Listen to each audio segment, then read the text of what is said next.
So yes డెఫినెట్గా లైలా అనగానే అందరూ ఆ లేడీ గెటప్ గురించి ఫీమేల్ క్యారెక్టర్లో మీరు కనిపించిన ఆ యూఎస్పీ ఆఫ్ ద ఫిల్మ్ గురించే మాట్లాడతారు డెఫినెట్గా. అండ్ మీరు కూడా మొన్న స్పీచ్లో అన్నారు నాకు ఎప్పటి నుంచో చేయాలని నా లిస్ట్లో ఉంది, అది అనుకోకుండా. సో ఇప్పుడు మీకు రామ్ నారాయణ గారు ఇలాగ ఒక ఫీమేల్ క్యారెక్టర్ బేస్డ్గా స్టోరీ అనగానే ఆ ఒక్కటి చూసి ఒప్పుకున్నారా, లేదా ఓవరాల్గా ఇది సినిమా వర్కౌట్ అవుతుంది అనే కాన్ఫిడెన్స్ ఎలా వచ్చింది మీకు ఆ నెరేషన్ చెప్పినప్పుడు? గెటప్ ఉంటే ఒప్పుకునేది ఉంటే నేను ముందు కూడా 2 కథలు విన్నాను. అవునా? ఓకే. కాకపోతే అది కొంచెం సీరియస్ అయిపోయింది ఉండే, అంటే బాగా వస్తుంది, బాగా చేశాడు రా అది అంటారు సీరియస్ సినిమాలు.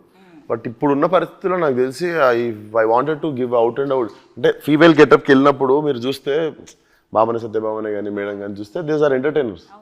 So more than going in to serious zone I wanted to make a entertainer. So I felt cinema drive చాలా బాగుంటుంది, అంటే పడే సిచ్యువేషన్స్ కానీ. So definitely thought it's right film for my. కానీ రామ్ నారాయణ గారు మీకు స్టోరీ చెప్పేటప్పుడు ఇలాగా లేడీ గెటప్ అని అనగానే మిమ్మల్ని మీరు అసలు ఫస్ట్ ఎలా ఊహించుకున్నారు, అది ఎలా పాసిబుల్ అయిందని?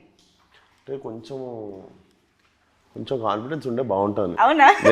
నేను చెప్పినా కూడా మాట ఎప్పుడైనా సీక్రెట్గా ఇంట్లో ట్రై చేశారు?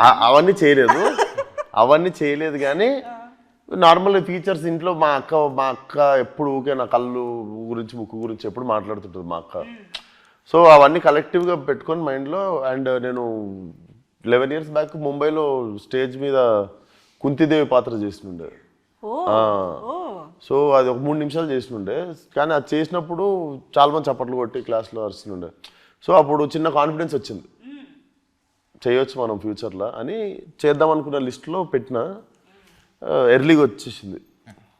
ఓకే, అయితే ఆల్రెడీ ఒక చిన్న ఎక్స్పీరియన్స్ ఉందన్నమాట. ఐ థింక్ మై ఇంట్యూషన్ అది స్ట్రాంగ్ ఉండే అనుకుంటా.